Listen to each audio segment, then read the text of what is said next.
Twombly's paintings have always been rooted in the idea of abstraction, particularly the notion of all-over abstraction. He studied at Black Mountain College and then traveled to North Africa, and throughout that period of time did paintings and drawings, keeping sketchbooks that were defined by really an interest in drawing itself as well as abstract gesture. Beginning in 1966, the work really moved in a very different direction. He was living in Rome and embarked on a series of pictures that were no longer full of that sort of Baroque exuberant energy. They were really without color, and they became known as the blackboard paintings. Untitled 1970 is one from that series. They were defined as blackboard paintings, sort of the parlance of critics and writers at the time, because of the notion of a child's writing primer. Having been living in Italy, and particularly in Rome, he was very conscious of the legacy of Italian modernism and the legacy of Italian history.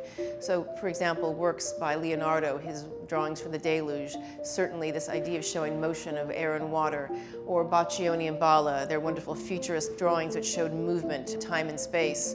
Those were ideas which really infused much of the gesture that we see here in Untitled 1970. But what's extraordinary about this picture is not only is it just a gesture on a gray surface, this is a very, very active surface. Twombly prepared the background layer by taking a cloth that had been soaked in a diluent such as bleach, and going into the thick oil surface, he would wipe with great big gestures and wipe through it and swipe through this surface, allowing incident to happen. So it would be revealing the grainy surface of the canvas, or building up more paint, or simply allowing the surface to drip. So you have this surface that is itself a gesture. In fact, the large swipes themselves almost recall the gestures seen in one of his later series called the Bacchus pictures, which are almost like a supersized, almost blackboard scrawl in red on a raw canvas. So it's interesting to see the continuity of this work for nearly 50 years. The surface gesture of the chalk line is deeply rooted in really the whole artist's whole body.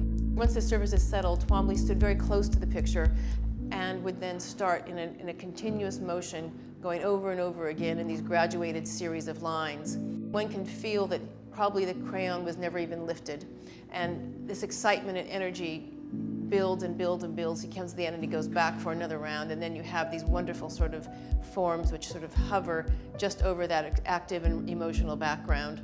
What makes this painting truly exceptional is this fantastic balance of the layered and grand gesture of the background, which is full of its own incident, its own life, balanced with this wonderful and controlled, beautiful line that graces its surface.